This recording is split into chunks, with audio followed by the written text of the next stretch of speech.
What's going on, everybody? It's Childish. We're back at it again, coming at you with another video for Guardian Tales. In today's video, we got a special collaboration for you all. What we're going to be doing today is giving you some of the top common mistakes that new players make, like myself. But of course, I can't just drop all these new player comments. I got to bring in somebody that's been in the community for quite some time. Jay with the GACHA Jay YouTube channel. How are you doing today, boss? Oh, I'm doing great. It's been a great day. Happy to be here. Yeah. How are you doing? That's a real important question. I am doing pretty good. It's at the time of this recording, it's Martin Luther King Day, and I just got done telling you that out of all the things that I had to do today to go ahead and get myself that to-do list done, little to nothing got done because of the fact that I've been playing this game pretty much all day. I've been pretty addicted. So I've just been trying to catch up to you, my man. I've been watching your content basically since I started playing this game about a month ago, and I cannot begin to describe how grateful I am for you to put out such a high-level content for the community, man. That's why I had to bring you on. So thank you so much. Oh man, no, thank you. That was quite the praise. I appreciate that. Yeah, anytime at all. So, ladies and gentlemen, boys and girls, for those of you guys that are watching this video, I'm going to leave all of Gacha Jay's social media and information on down below. So if you can do me the favor, show your support that you've been showing me over the past 7 years, I would greatly appreciate it, okay? So I think before we get into any of the common mistakes that I want to drop here, this is your first time on my channel, Jay, so if you can do me the favor, I want to give you the floor. Tell us a little bit about yourself, how you got into YouTube, what made your way, into Guardian Tales, and, just go from there. Awesome. Yeah, so YouTube's been a weird beast for me. Honestly, I got into it kind of as a fluke. I was playing the game Exos Heroes when it first released, and I had a friend that was in programming school. He quit his career path to go become a programmer, and he was just studying and asked if I would just stream the game I was playing just to hang out. And I was just doing that, playing, talking to him, and next thing I know, there's 50 people in the chat, and kind of went from there. I guess nobody was streaming that game, and everybody was interested, so kind of took it from there. Exos Heroes went downhill really quickly. If you're looking for a game to play, I don't recommend that one. Definitely don't. And then shortly after I got tired of Exos Heroes, Guardian Tales released, and I hopped on that bandwagon super quick because, as you are well aware now, it is a very wholesome and fun game. And even when it's not wholesome, it finds a way to be wholesome. Right. So I appreciate that, especially in the gacha scene where everything's waifus and husbandos, to just have some Guardian Tales just being nice and lovely to you. Seriously.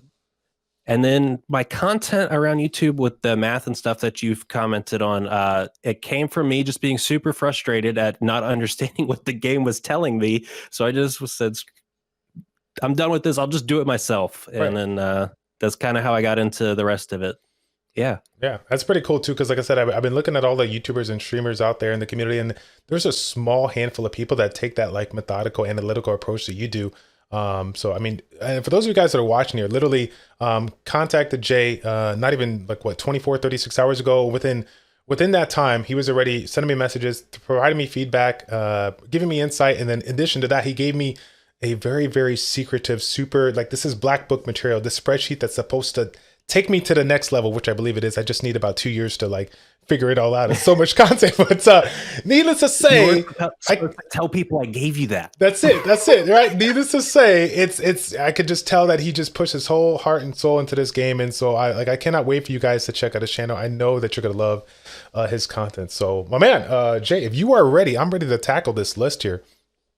Awesome. All right. So I gave you a little bit of an insight the first time around, but I'm going to throw it on your head. And the thing that I say for last, I'm going to put first and tell you to not listen to me. Go get all of your mistakes out of the way. Just go experience the game and fail, because once you get to a certain point in the game, they're just like, okay, we know you're new. We know you have no idea what you're doing. Here's all of these reset stones.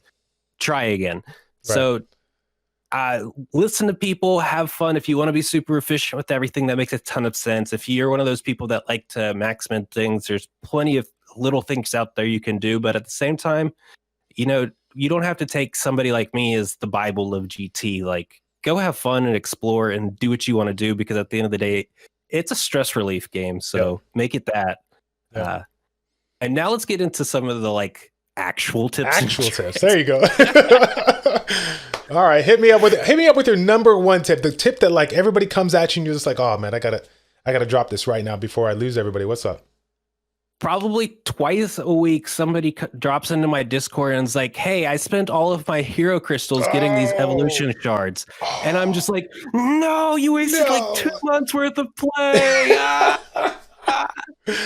And then I just have to remind myself that, yes, I wasted my first 3 months playing this game doing the exact same thing. And it makes a ton of sense for people. They're like, these evolution dungeons take so long. I could just spend these hero crystals that I'm never going to use to buy all of these evolution shards, and they'll be 5 stars in no time. Right.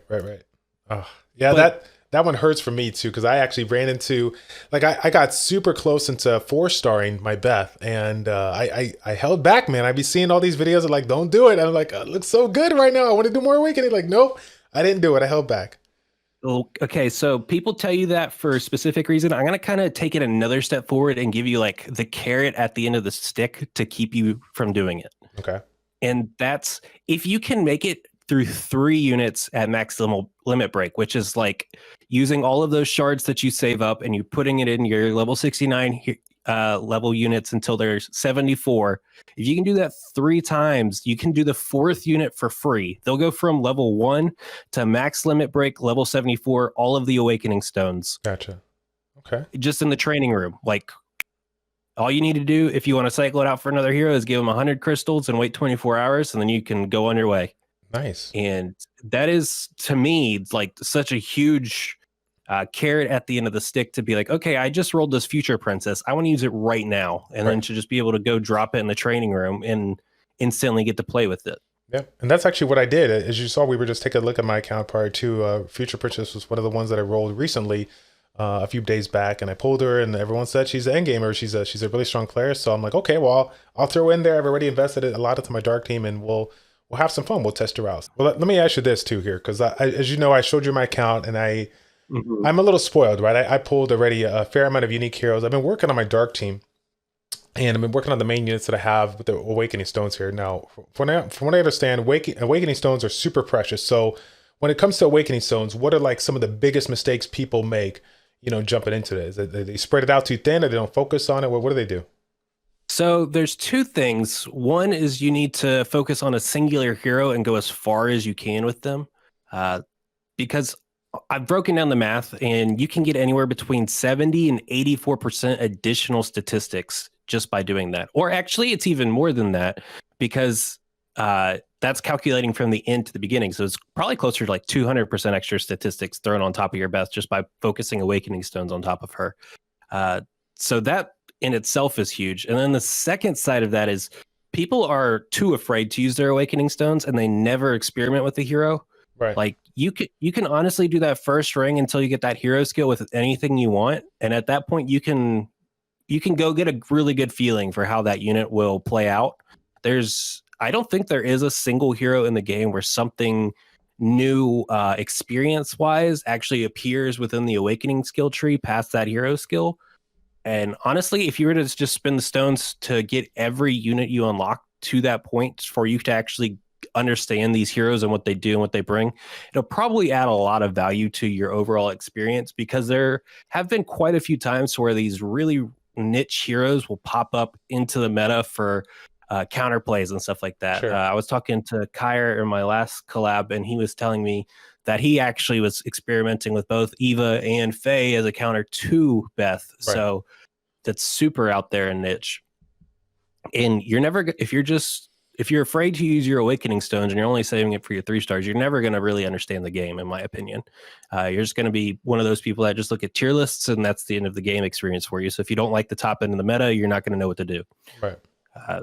To me, those are the 2 biggest things: is being too afraid, and then, like you were saying, spreading yourself too thin. You have your 4 main units, and you're slowly bringing each of them to the next phase instead of just taking your Beth all the way to the end and letting her just be the menace that she is, while your Ogma just kind of runs around like he is like a little boy with a shield and sword, Right. Yeah, I was telling Jay on the side to, like, I was saying, like, man, this content, is this supposed to be like easy? Like, it's not really. You just got Beth with her unique. She's a powerhouse. She's amazing. So she's like a one-man show too. She doesn't really have true weaknesses when it comes to PvE, because she heals herself. She does a ton of damage. Her animations are super short. On that note, DPS means nothing. It's all about animation modifiers and how long it takes things to do animations in this game, including basic attacks, weapon skills, and things like that. So the DPS numbers that they show you is a lie. You kind of have to play with it yourself to figure it out. Okay. Okay. Yeah. So funny enough, I haven't really messed around with the like checking out the true numbers. I've just been trying to hit as much as I can and kill it as fast as possible. But what I have been paying attention to is like trying to, like, not, obviously you get these characters, you get their equipment, and need to invest your resources into doing it. And I think one of the mistakes that I made early on was like I was trying to do everything in my power. And once I got that unique weapon for a specific hero, I was like, okay, I got to level it up as fast as possible. And so naturally, I'm sitting here like throwing in all my 1-star, 2-star, and even, I'm sorry, Jay, to mention this, some 3-stars. Okay, I had threw in a couple 3-stars, some crappy ones, some duplicate ones that I already got in my little Pokedex thing, but I threw some in. And from what I understand now, watching a couple of your videos and a couple other people in the Guardian Tales community, like, you don't generally want to throw your weapons into these other ones, right? You want to save it, like use your little leveling up hammers versus the actual weapons per se. Mm-hmm. So there's two ways you can look at it. One is like the super in-game, and one is like the here and now. If you're a super casual person, like if the game gives you a level 40 weapon and you just want to throw it into best weapon and be done with it, like there's nothing wrong with that. But if you were to take that level 40 weapon and take it to 5 stars through the evolution process and get it to level 60, you would get a small attack percentage bonus and some crystals for your effort.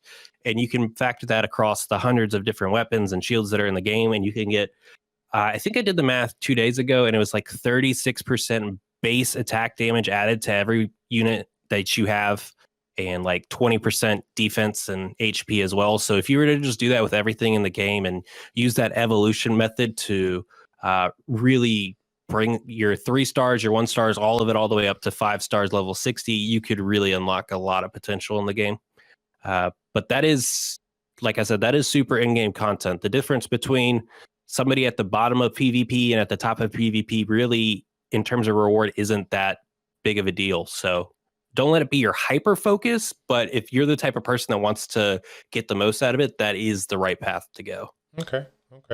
And on that topic of PvP, I'm a huge fan of PvP. In a lot of games, I go out of my way to build stuff focused on PvP and ultimately I should have been focused on PvE and doing what I have to grind the gear, get my units all leveled up here and so on and so forth. So when it comes to like the focus, focus on the campaign, focusing on the evolution, like what is your plan of progression when somebody comes at you and they say, hey, Jay, I want to know like exactly the road I should take. Even though I know you said you don't play the game your way, what is that? What is that nice little smooth path that you would recommend a new player that's watching this video right now take?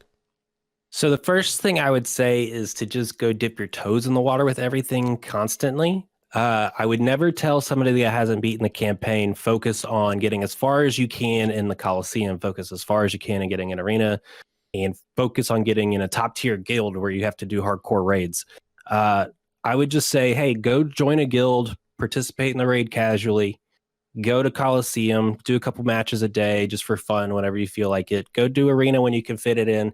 Because if you're at the bottom of the, like, and you're like silver 1 or bronze 1 or whatever, you can still get a really good handful amount of crystals weekly, bi-weekly, twice or monthly.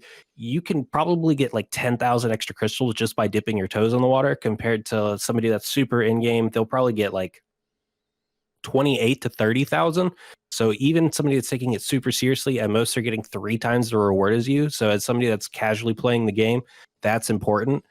But your focus should purely be on beating the campaign as far as you can and enjoying that process, because the further you get in the campaign, the more things open up to you, like your training ground and Camazone and your orbital lifts, and you unlock more abilities, and especially, and more importantly, is you unlock higher level caps. So there's no reason for you to go jump into Coliseum when your level cap is at like 55, when everybody else can run out there with level 69 heroes. And even though Coliseum will jump you up to level 69, it doesn't give you the Awakening Stone difference.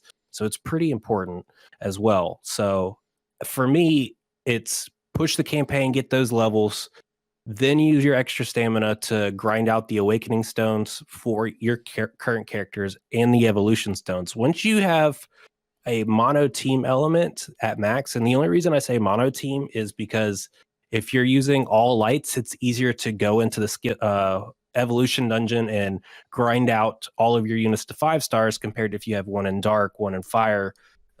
They can't get multiple shards per run. You're just getting a shard for one person type of thing.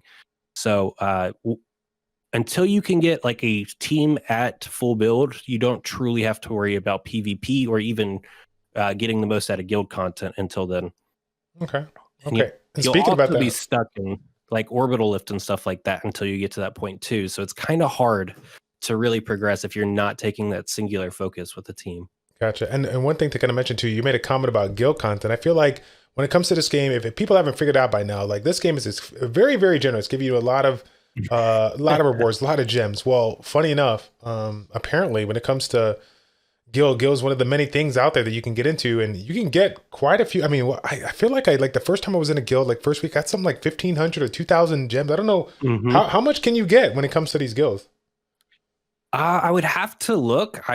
I'm in a casual guild with my friends. It's a meme guild. We called it "Would Gliding Be Faster?" after Venti and Genshin Impact. Nice. And so I don't know. I was in a hardcore raid guild for a little while, but they ended up requiring me to send them 3 screenshots a day of every time I attacked the boss, and then tell them what I did right and wrong in the battle. Wow. And I said, "I'm done. I'm done. I don't have time for that." Dude, you gotta be kidding me, man. Yeah, wait, we'll not drop their name because I don't want to make them feel bad now that they're going to. But you know what I'm saying? That's just unbelievable. Instead of like, I want you to stop everything you're doing. Okay, you need to make a life decision. Do you want to go to work today, or do you want to raid? Like, what's the deal? Like, you gotta.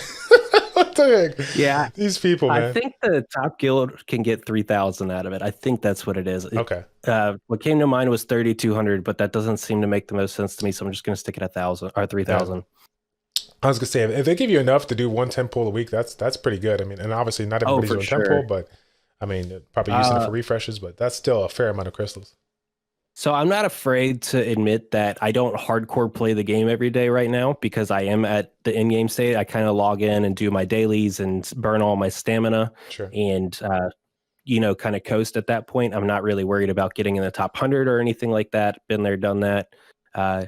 It's fun for the grind, and then it's after you get that grind reward done once, you're kind of like, okay, right. Only 100 people can get past masters, and you can get to masters in both arena and Coliseum with a mono element team, and you can even do it without 3-star units. So you don't have to take this game super, super hardcore. If you want, there is a gigantic rabbit hole you can go down to be the best in the world at this game. And the math is super complex, and you can really find a lot out of it. To me, that's super fun, just the math portion of it and all the strategy that goes into that. I like that, even if I never actually execute it. I like the theory crafting behind it. And then there's just the casual side of it, to where they just give you a bunch of stuff. That's where I was going. Okay. So the last month, I haven't rolled on a banner since Garum. And in that time, I've played semi-casually. I mean, I've gone in, I've done Coliseum every once in a while, and Arena every once in a while, that type of thing. But I've amassed about 45,000 crystals in the last month. So the game really does give you a lot. That should be enough for me to get whatever banner I want, both their exclusive weapon and them, and then maybe even multiples of them if I wanted to go that route. I was taking a look at the list right here, and I'm honestly, I feel like we pretty much kind of tackled everything we do. Is there any other like take home messages that you want to pass on to the community there? I mean, again, we got so many new people from my side jumping into this game early on, and I feel like there's just so many things like that I know that I missed that I can't think of right now, but I know that. I'm sure that there's plenty we could talk about. I just think it's really important, like since this is like supposed to be more of like an educational thing, that the one thing that people walk away with is this game goes as deep as you want it to, and the risk to reward compared to other gacha games is really, really small. Feel free to go experiment, have fun, do things your own way. And if you want to listen to a talking head like me tell you what the optimal way here for it, but I would also tell you, if at any point you get stressed, you're playing the game wrong. Right. So to me, that's the most educational thing to take away from something like this is if you're not having fun, you're not playing the game. Yeah. It's just another job at that point. Right. This isn't like all the other like Exos heroes and everything like that, where if you make one bad decision in the mid game, you literally can't recover from it. So Cacao Group and I forget the name of the dev right off the top of my head, but they did a really, really good job of making sure that if you decided to get your girlfriend into this game, it could be attractive and interesting to her, even though she has no idea how to play gacha games. Right. And I think we should take a moment and just celebrate that fact. Yeah, I think we should. We always took a Cacao Games Day. Like I said, it's it's so weird because like I said, I think I said in a couple of other videos just from Summoners where I know I had a conversation with a buddy of mine prior to our collaboration, and I said, dude, this I don't know like where you're at with gacha games for 2020, but this one hands down is the best gacha game for me in 2020. And I took a look at all of them. I played it, messed around with them, and there was always something that pulled me away after 3-4 weeks playing. And this one here, like I'm still, it's a month. It's still the first month here, but like there's so much that I haven't even gotten into there. And there's so many things that I have to, pick up. Like I feel, it feels good not to know it all, The game does a really good job of just their everyday events, like it's not just all the campaign. It's not all just about getting your money. It's to them, it's just as much of an experience developing as it is for us to experience. So, to me, that says the most about, the longevity of this game, that they're taking the time to make these events, these things, and not just like, here's a banner, here's some JPEG that you can buy, and it's a new skin, and it's going to be $80 at minimum, upwards to $300, and we'll give you an extra 5% attack. Right. They're actually trying really hard, and I think that means it'll be around for a very, very long time. Coming in from other different gacha games, there's so many people out there that put so much focus on unique here, unique here, unique here. When in this game, they actually did a pretty good job balancing out some of these, 2-star, units that actually can hold their own, in both PvE and PvP. So yeah, I'm gonna go ahead and throw that there. Yeah, last little tidbit then. Don't focus on 3 stars. 2 stars are good enough to do everything you want in the game. That's right. The funny thing about this, I thought we mentioned that. That's so funny that we kind of missed it. Epic fail. Everybody knows on my channel, epic fail. You're right though. We didn't mention it. But and last but not least, what I want to go ahead and do, since I know that your last collaboration, you guys you did a video on both your channels. Well, unfortunately, I don't have anything to offer as far as my overall knowledge, but I wanted to do something for you, my man. So if you would be so kind as to accept my offer, I want to sponsor your channel for a $25 gift card giveaway, iOS or Android, for your community. The next video you decide to put out there, we'll let them know. We'll sync our videos up, and yeah, we can try to help out maybe a free-to-play player that is looking at some of these packs that can help them out, and hopefully they'll enjoy it. Are you down with that? Yeah, that sounds awesome. All right, definitely game. That'll work. So again, guys, if you guys are watching right now, stay tuned, because you're probably gonna have to go on over to his channel. Okay, click the link down below. Wait for that next video. Okay, he'll make an announcement somewhere in that video, so that if you guys are down, you want to show your support, head on over there and possibly win a gift card giveaway, so that you can invest into this lovely game we call Guardian Tales. That would be great. That would be great. So once again, my man Jay, thank you so much for coming on the channel and doing a collaboration with me. I greatly appreciate you taking the time to do so. It was a blast, man. Let's do it again. Yeah, for sure, for sure. All right. So that's going to be it, guys. Thank you all so much for tuning in. It's your boy Childish and Jay with ChildishPlays. Check it out. Take care, and we will see you all in the next one. We're out.